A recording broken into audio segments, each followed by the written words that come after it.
Welcome and thank you for tuning in to the 412 Double Play podcast, talking all things Pirates, who are fresh off a strong series sweep against the Marlins. A couple of debuts this weekend, bunch of stuff to talk about with the season, kicking off for the Pirates. But Ed, how about these battling Buccos? Starting off with a 4-game sweep of the Marlins. Obviously, we'll talk about the details in a second, but we predicted them to win 3 of 4 last week. We both joked like maybe that was aggressive, but like, how are you feeling about this? Oh, that's an excellent start. I mean, obviously you can't ask for anything better than a 4-game sweep. Typically we were wrong on our prediction. We just never seem to get them right. Yeah. We said win 3 of 4 because we knew Bailey Falter was starting Sunday, but the Pirates prevailed, and we're going to talk about that in a sec. But season kicking off, we're back to the usual topics setup, starting off with the roster roundup. Official moves to start the season. Pirates added right-handed pitchers Ryder Ryan, Hunter Stratton, and Jared Jones to the roster. Stratton was someone who I'd figured was in the mix to get a bullpen spot. Jones, obviously, everybody was saying he needed to be in there. They designated catcher Ali Sanchez, outfielder Kenan Smith-Njigba, and left-handed pitcher Jackson Wolf. That was kind of a surprise. He was the 20th ranked prospect. I think he was 12th or 13th on my list. So, but he only really was in Double-A last year, minus a small, one spot start with the Padres prior to that trade. Was not someone who was really going to be in the mix this year. Does make sense. Sanchez and CSN both cleared waivers. Sanchez, because of service time that he had, was able to choose free agency. CSN was not, so he's been outright to Indianapolis. And Wolf's status is still not yet clear. We won't know for sure until at the latest this Thursday whether or not he clears waivers. Seems possible somebody has claimed him, but I'm not going to speculate until we have real news on it. Additionally, the team has placed pitchers Carmen Mlodzinski and Colin Holderman on the 15-day injured list, as well as Ji-Hwan Bae and catcher Yasmani Grandal on the 10-day injured list, all retroactive to March 15th. Holderman has already been sent on a rehab assignment to Indianapolis. The news came out today that Mlodzinski is starting a throwing program. He's not too far behind. Hopefully, they're both going to be back with the club soon. Roansy Contreras, who was slated to start the season in the Pirates' pen, went on paternity leave to start the year. Everybody's having babies right now. Jose Hernandez was called up to take his place, but Rowe did come back ahead of Sunday's game today. And finally, on Friday, and this might be the big news from this past week that's kind of gone under the radar with the series, rehabbing right-handed pitcher JT Brubaker was traded alongside international spending money to the Yankees for the illustrious player to be named later. And I will say, I wasn't aware that a 60-day player could be traded or how that worked. Apparently you can. He just stays on the 60-day as part of the transition over. He doesn't need to be added to the roster and then moved to the 60-day after the fact. So the more you know. But Ed, what are your thoughts? We're going to focus right now on the Brubaker thing. What are your thoughts on the team moving on from Brubaker, given that projections, people that we talked to said that he was ahead of the timetable he was looking at June, July to be returning to the club? Well, I'll start off with, I was also unaware that you can trade injured players. I know other professional sports you can't. So that kind of threw me off a little bit. I don't know. I guess they just, with Jones starting on the opening day roster, Skenes going to be coming up, pretty early on.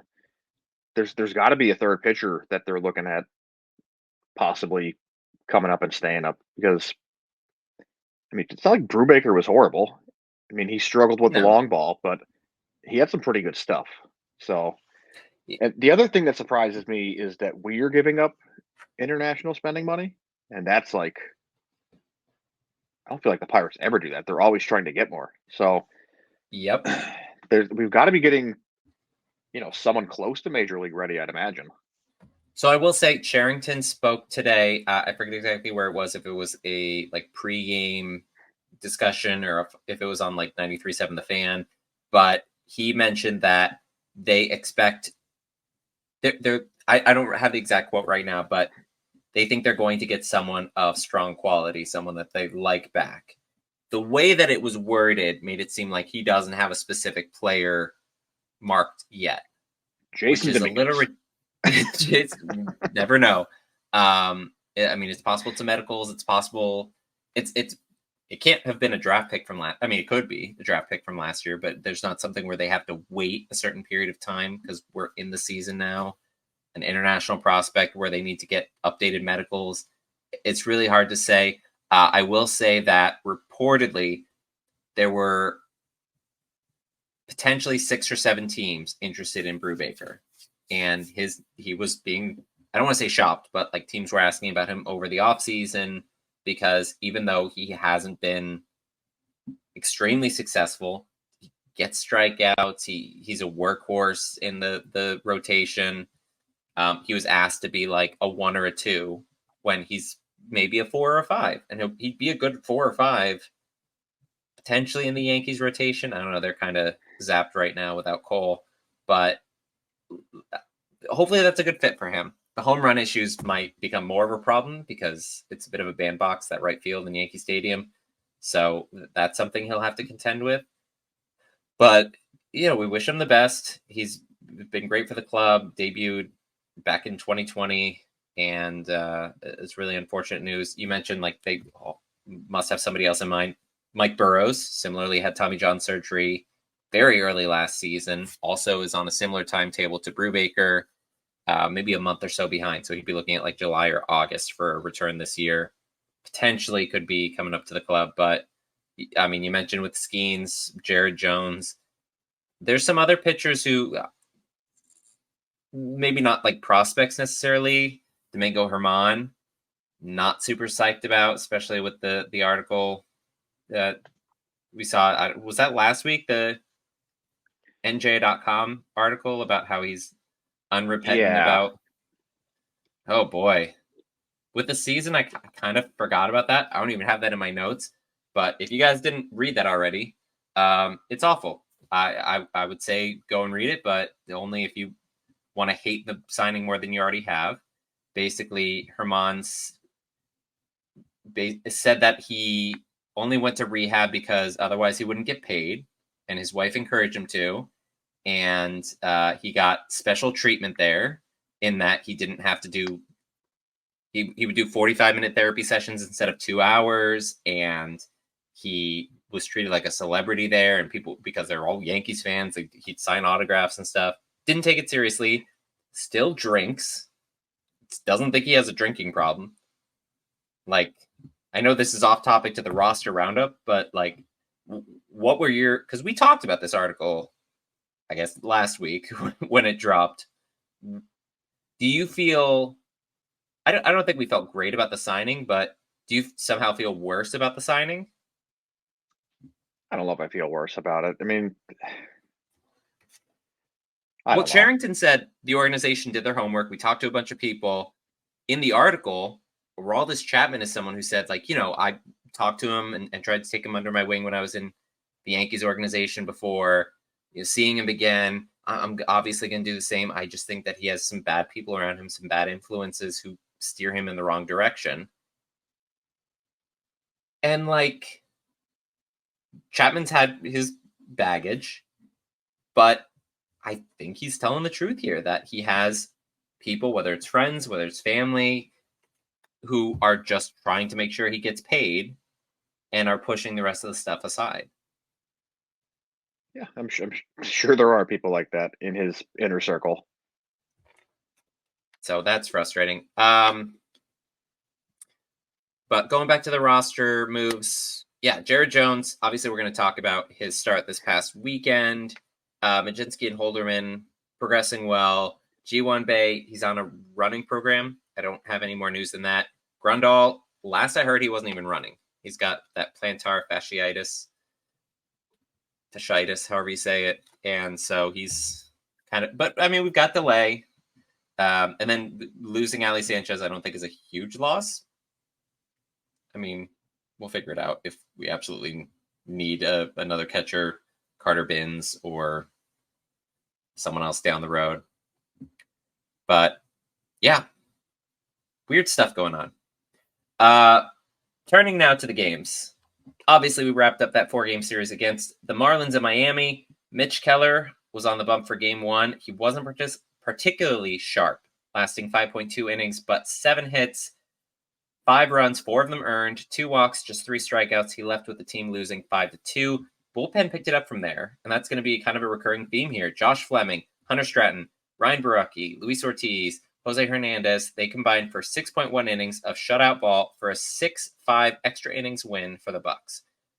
Edward Olivares, O'Neill Cruz, and Brian Reynolds each hit home runs. 12th inning bloop single by Jared Triolo drove in the eventual winning run, which was exciting. I mean, it's always exciting going into extra innings on first game of the season and winning. A lot of fun. Game 2, Martin Perez on the bump. 4.1 innings, kind of ran up his pitch count a little early. 6 hit, 1-run ball. He struggled with location. He was kind of nibbling on the edges there. Reliever Ryder Ryan came in, and he pitched the next 1.2 innings. Then we got a 3-inning save from Fleming in a 7-2 win. Marlins starter, reliever the past couple years in his major league career, AJ Puck, he walked 6 batters in 2+ innings. The team just managed to take advantage despite 2 errors by Hayes. I think we struck out like 17 times in game 1, and we still walked like 6 or 7 times, but they were definitely taking advantage of the shaky control by Puck in game 2. Jared Jones' debut on Saturday, and the dude was just dealing. 59th overall prospect per MLB Pipeline, pitched 5.2 innings of 3-hit, 2-walk, 10 strikeout ball, getting a wicked 22 whiffs en route to his first MLB win. The Bucks bats slashed 16 hits to win 9-3. And the final one, getaway day lineup, Alika Williams, Jason DeLay, Bailey Falter pitching. It didn't matter. Falter gave up 5 runs before he got a single out, but the team chipped away 3 runs in the second, 1 in the fourth, which the Marlins smashed in the bottom of the frame. And then in the 7th, a full count, 2-out, 3-run blast from Rowdy Tellez to put the Bucks up 7-6. Unfortunately, David Bednar, he hasn't had much of a spring training, surrendered the tying run in the bottom of the 9th, but the team played small ball in the 10th. Alika bunted to the pitcher, managed to reach first on a bobble. O'Neill Cruz moved from second to third. Runners on the corner. Jason DeLay does a squeeze play. He reaches on a late throw home, scores 1 run. Bucks eventually loaded the bases. They scored another run on a walk before Hunter Stratton finished the game off for his first career save. 4-game sweep. We talked before the call, the Marlins were a wildcard team last year. I think they were the second wildcard team technically, like because of strength of record or whatever, ahead of the Diamondbacks. Maybe the Diamondbacks were ahead of them, but they had about the same record. Still a playoff team last year. And their pitching staff is decimated by injuries. Obviously, they lost Edward Cabrera, Yuri Perez, Braxton Garrett. Geez, I feel like I've got other ones. Oh, who's the Cy Young winner? Alcantara? Alcantara? Yeah. Sandy Alcantara is out for the whole year. The others are probably just a couple weeks. But, like, the team came in 6 runs in the first game, 7 runs in the second game, and then, 9 in each of the last 2 games? Each of these games also had a career first, as far as, like, wins and saves. Game 1, save for Jose Hernandez. That was his career first. Game 2, the save for Fleming was the first for him. The win for Jones in Game 3. And then Hunter Stratton with his save today. First for each of them. Really fun. I think that's the first time that's happened, where like a season started with like each of the first 4 games getting a career first in those categories. Key Brian Hayes had multiple hits in each of the first 4 games. Dude is looking every bit the MVP candidate that I've been saying he's going to be. Although he did have some issues on defense. He did have 2 errors in game 2 or game 3. Very unkey-like.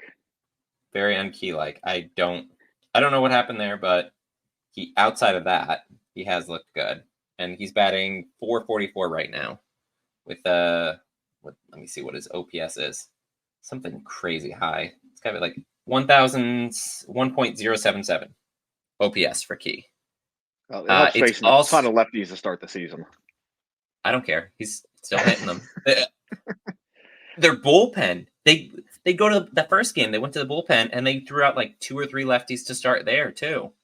I'm like, how do you have a rotation of 4 lefties and then a bullpen with 3 more. I know we're not far off that because we've got 3 lefties in ours, but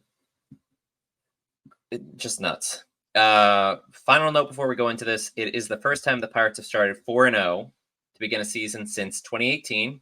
It's the first time they've done it on the road since 1903 when they went to the World Series against the Boston Americans. So they did lose the 5th game in both of those times. So tomorrow could be the first time that they go 5-0 on the road in franchise history. Here is hoping. Ed, I know there was something that you did want to talk about with regards to stuff that happened this past weekend, a certain third base coach. Yeah, I mean, I know I brought it up quite a few times last year, but Rebello, I don't know what goes through his mind when, the game is actually going on. Last year, I don't want to necessarily blame him, but Cruz's injury on a play where he should not have been sent home.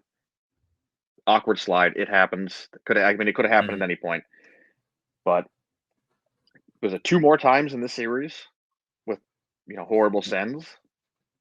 There was a couple bad sends, a couple unnecessary sends.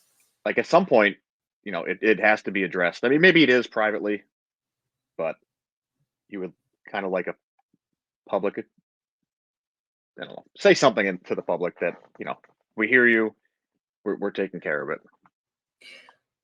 So there's a weird contrast because the first base coach gets there's never a time where a guy gets thrown out trying to stretch a single into a double and you're like, that freaking first base coach messing up again, because it happens so rarely. But guys trying to score, because getting home is a lot more important than getting to second.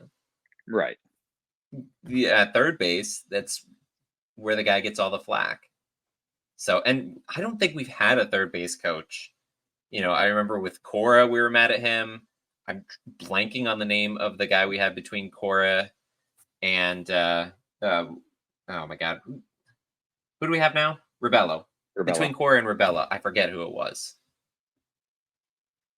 Maybe it was before Cora, but I think it went from Cora to Rebello, but okay, so maybe before Cora. There's an older guy.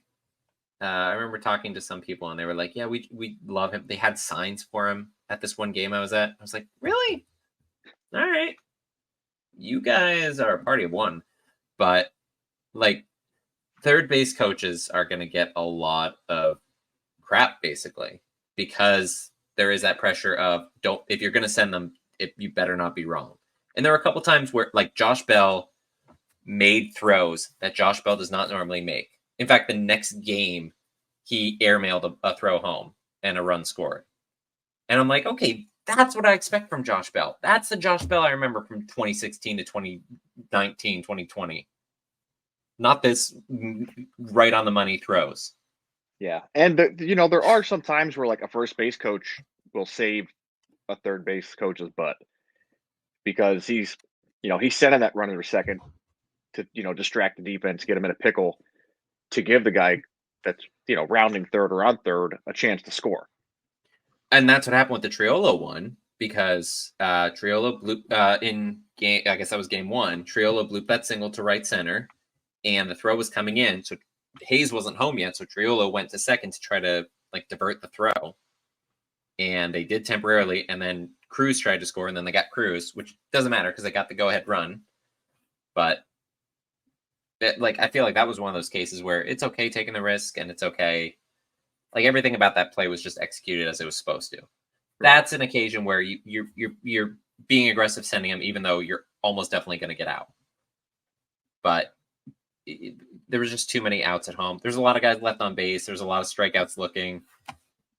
I'm going to say it is the first 4 games of the season. It's great that we won them. These are games that good teams are going to win. Or good teams expect to win, at least. And there is still a lot to work on. And hopefully the team sees that and recognizes that they can still improve. Keller was not strong. Perez was not accurate. Jones was great. I have no notes. Oh my God. Best debut ever. They were talking at one point oh, this is the best since Nick Kingham. I'm like, get out of here with that. And then finally, he had the most strikeouts in a debut for a Pirates pitcher since Tim Wakefield in 1992. And I was like, yes, that's the weird comp I want here. Yeah. Tim Wakefield in 92. Most strikeouts, but he got the most whiffs that they have in a debut that they have on record. They go back to 2008, which is when they first started tracking it. Nobody. Closest, they have one that was 21. And I think that was Cueto or something. So I'm like, another fun comp here. Sure. So it's stuff like that. Like, all right, well, I'm all in. The Jones did great. Falter, like, I'm glad I was on Easter and I had other stuff to do while he was pitching. As soon as he was out of the game, I'm like, all right, I'll turn the game back on. I just couldn't. I watched the first inning and I was like, man, he's nowhere near the zone. Walk. Hard hit single. Home. Wait, what was it? Hard hit single, home run, which was a grand slam to Chisholm. They scored 5 runs before he got a single out. What is the date in your mind in which Falter is no longer on the team? ASAP. He's going to be the punching bag for fans, and like I feel bad in a way, but also we see what this team can do. We don't need someone who's going to be like forcing the bullpen to have to go longer innings and allowing teams who shouldn't be in the games to be in these games. Not like only that, that's if you look at last year for certain like playoff matchups, a lot of them came down to like early season series that dictated what what seed they were going to be. yeah. I'm not Like, going to get too worried about that, but I do get that. Yeah. right. Well, I mean, My yeah, concern. you say you're not worried about it because everyone's like, oh, it's April games, it doesn't matter, but it does. An April game matter. A win in April does just as much as a win in September. Yeah, I think that's something that kind of falls through the cracks. Like you're not in the playoff hunt in April, and you potentially are in September, but the wins count exactly. A win in April, you're right, is equal to a win in September. If you take a 4-game series against the Marlins, it's the same as winning 4 games against the Yankees or 4 games against the Phillies.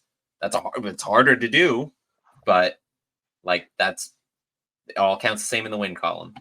So I don't know how much longer.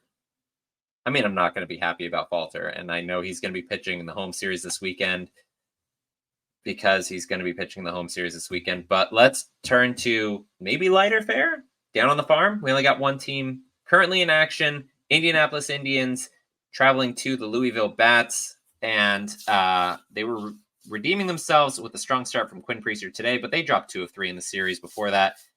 Big news from the series was a AAA debut of Paul Skenes, 3rd overall prospect in baseball.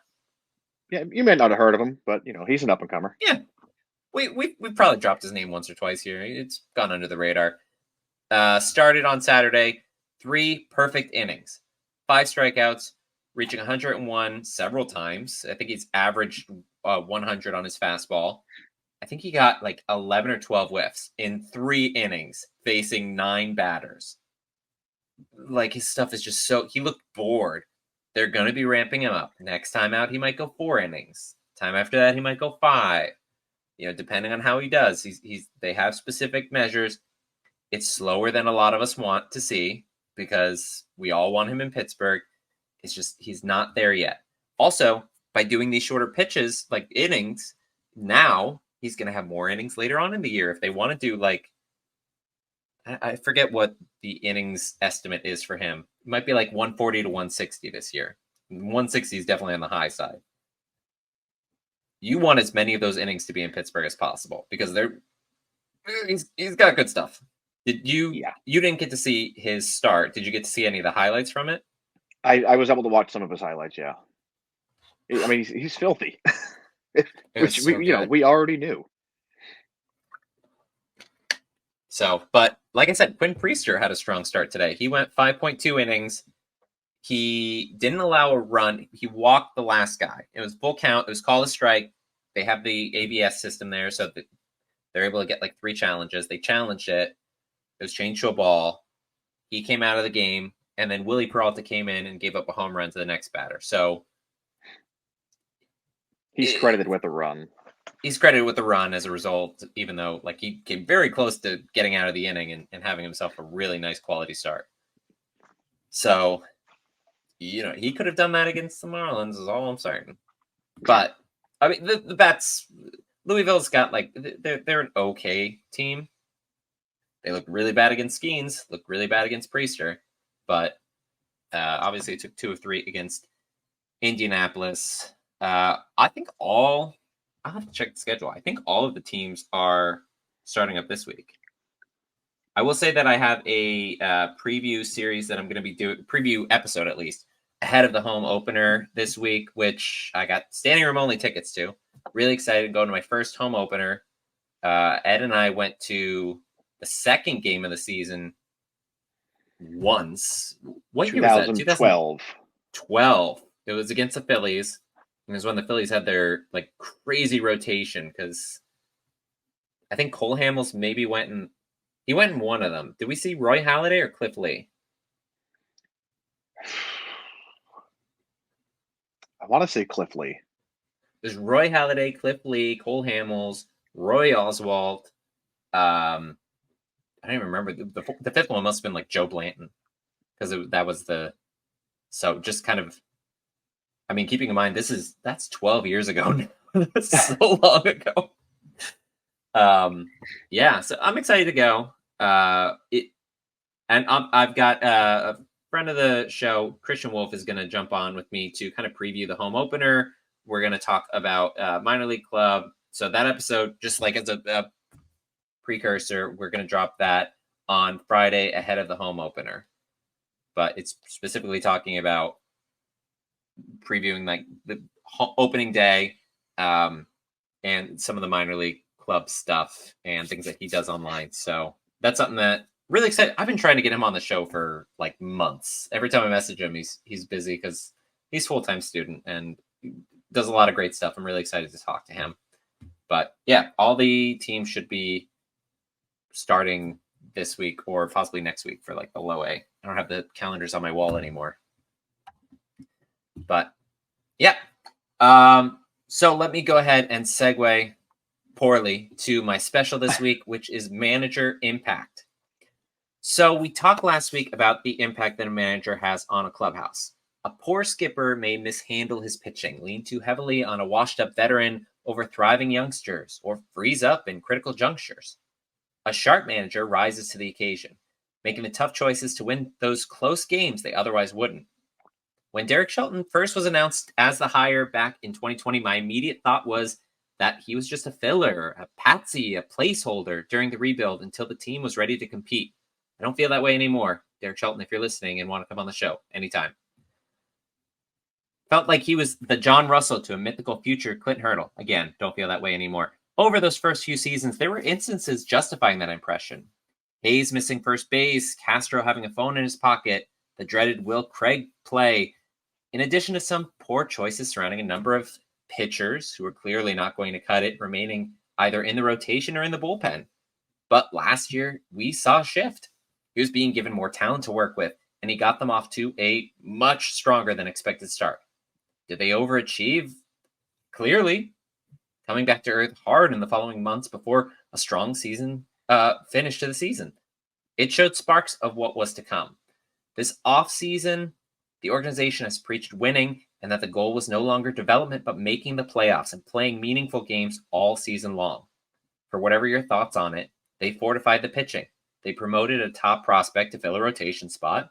They've already had some injuries to the pen, and yet the relievers were put in the exact right positions this past weekend when they needed to be there. Shelton managed the heck out of this Marlins series, even with having to start Falter when he clearly does not want him to be there. The small ball to get runners moved over in late innings, the intentional walks to set up double plays on the other end, this lineup changes to work on optimizing matchups while utilizing this full roster. I haven't always been high on praising Shelty, but this was really impressive. The Marlins are not a great team, especially right now with most of their scheduled rotation on the IL, but this is also a team that good teams need to beat. If the Braves face the Marlins in a 4-game series, they expect to win 3 games, at least. Same with the Phillies or the Dodgers. It's an abject failure if they don't, because those expectations have been elevated. The Pirates, they're not there yet, but they're close, and Shelty is proving that he's up to the challenge of leading the squad into that next chapter and beyond. Ed, you also have not been super high on Shelty over the years. I know that in instances we kind of felt the same about Hurdle, but I think that our feelings on him have softened looking in retrospect, especially the fact that he overperformed his expected win-loss rate every single season, which was kind of crazy. But looking at Shelton, and obviously he didn't have that much to work with in those first few seasons. 2020 was basically what was left over from 2019 minus Marte. 2021, everything was stripped bare. 22, we had guys like Josh Van Meter, a catcher at one point. Like 23 was the start where we got those top prospects up. And then it showed that the pitching was a little bit soft and the guys weren't there yet. The injuries built up. Rich Hill was not he was not a good signing. And then this offseason, they fortify the pitching staff. They have backup pitchers. They have backups to the backups. Like, Charrington's put him in a position to win, and 4 games in, 4-0. Your thoughts on Shelty? Yeah, I know, the first couple of years, we knew he didn't have the talent that was needed to really win games. And that's why, sure, we complained, but we cut him a lot of slack too. I think actually in like last year's season preview episode, we had said, he's on a shorter leash this year. He's got, way more talent than he's had in years prior. And, he started last season off great. It's, it's going to be those middle months that's, that grind to really see if he can overcome this year what he couldn't do last year.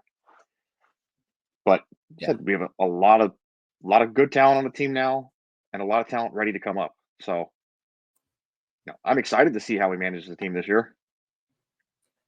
And I think it's going to be possibly easier this year to get off to a strong start than even last year because we have a weaker schedule. Like, we've got the Orioles coming up this week. Obviously, I'll be talking about that in this upcoming segment, looking ahead.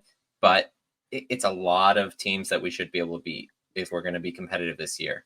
So let's go ahead and move to that. Looking ahead, they want to keep that strong start going as they head to Washington before their home opener against Baltimore on Friday. So we've got Monday we've got Marco Gonzalez going up against lefty Mackenzie Gore. Off day on Tuesday, and then Wednesday, Mitch Keller will face off against former Pirate Trevor Williams. Finally, on Thursday, Martin Perez versus Josiah Gray. Nationals just lost 2 of 3 to the Reds. I'm starting to think maybe the NL Central is not the worst division in the National League. NL East, they look terrible. They've only got 1 team with a winning record. Yeah, but they have 2 probably going to be in the top 3 teams in the league. I mean, whatever. No one's got 3 wins. Pirates have 4, so I guess we're the best. What are your thoughts on the National Series as far as the team's chances? I mean, I think we're going to be facing, better pitching this series. But I also think that, the team's riding high right now. So I think they probably take 2 or 3. I know I want to say last year they struggled quite a bit against Gray. So that's the game I'm most concerned about. So, I mean, I don't want to talk about it, but end of April last year, we went into Washington. We had a 3-game series, or maybe it was a 4-game series, because we played 2 in one day because of the rain out. So I'm not sure if it was a 3 or 4-game series in Washington. But that's when the final game of that series is when it all started crashing down. I think you're right, and that was against Josiah Gray.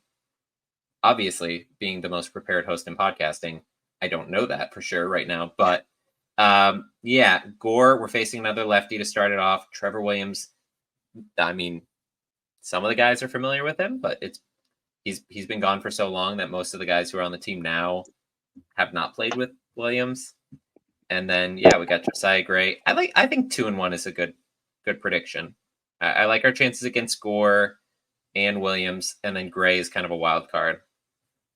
But then we're at home against the Orioles Friday through Sunday. This is going to be a tougher one. Grayson Rodriguez facing Jared Jones for the home opener. And then on Saturday, we've got Tyler Wells versus Bailey Falter. And then finally, Dean Kremer versus Marco Gonzalez on Sunday. The Orioles are very good.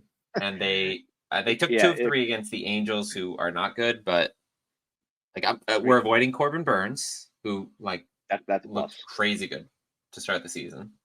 Only O'Neal Cruz is mad about not facing him because he crushes them. But these guys are not slouches. Grayson Rodriguez looked really good in his first start. Wells, I think, pitched today and had a strong outing. Didn't get the win, but it's a tough series. So your predictions for that series? It's not a prediction I'm happy making. I'm going to say they squeak out with 1 win. I hope it's on opening day because, like I said, I'm very excited to be making. I'm going to be there. It's going to be packed. You go to try to get tickets, pretty much only standing room only. So I've got a bunch and I'm going to talk to Christian about it on ahead of that episode for Friday about places to get food, because there's a bunch of new food this year. Some of them look really good. Some of them I'm a little bit less excited about. A sweet pierogi. I don't know how I feel about it. I might try it anyway. Didn't they just drop a post about a new Renegade hot dog? Or they have a Renegade hot dog. Yeah. Okay, I didn't know if that was a fake post or not. Nope, it's a real thing. It's a foot-long hot dog with mini pierogies and pot roast. Yep. Maybe something else on it. It sounds ridiculous, but I also kind of want to try one. I might have to try it. I might have to try it when we were there. When I'm there. But we were talking last week about a Renegade burger. Obviously after recording. And don't get that recipe out just yet. No, not yet. So that'll be something we will have to work on. But like I said, I'm excited for opening day. Excited to see how the team does. You got to be riding high after a 4-game series sweep, no matter who the opponent is. Ed, any final thoughts before I start up my outro? Let's hope for some decent weather for the home opener. I mean, I know there's potential for snow on Thursday, I think. I don't know if that's the western part of the state. I know it's for the eastern part. So, for your sake. Every time. Let's hope for some good weather. As of right now, it's predicting a high of 43 and a low of 32. So I'm going to be freezing my giblets off. So, it'll probably be snow because last time we were there was the biggest snowstorm that we had this winter for Pirates Fest. All right, well, that wraps it up for all of us here at the 412 Double Play Podcast. Thank you so much for joining us. You can follow me on X at 412 Double Play. Follow Ed at Ed_Wassel. Continue listening to the show. Spotify, YouTube, Apple Podcasts, wherever a podcast can be found. Subscribe so you get notified when we drop our new episodes, especially when we have exclusive episodes during the week. Check out my article and other articles at steelcity.com. We're doing series previews, and I'll be doing kind of an opening day preview on the site for that as well. Should also drop on Friday, so I've got a busy week ahead of me. As always, thank you for checking out the show. Appreciate it from all of us here at the 412 Double Play Podcast. Thank you for joining us this week, and let's go Bucks. Let's go Bucks. All right, take it away, Sawyer. Lady Jolly Roger, dude.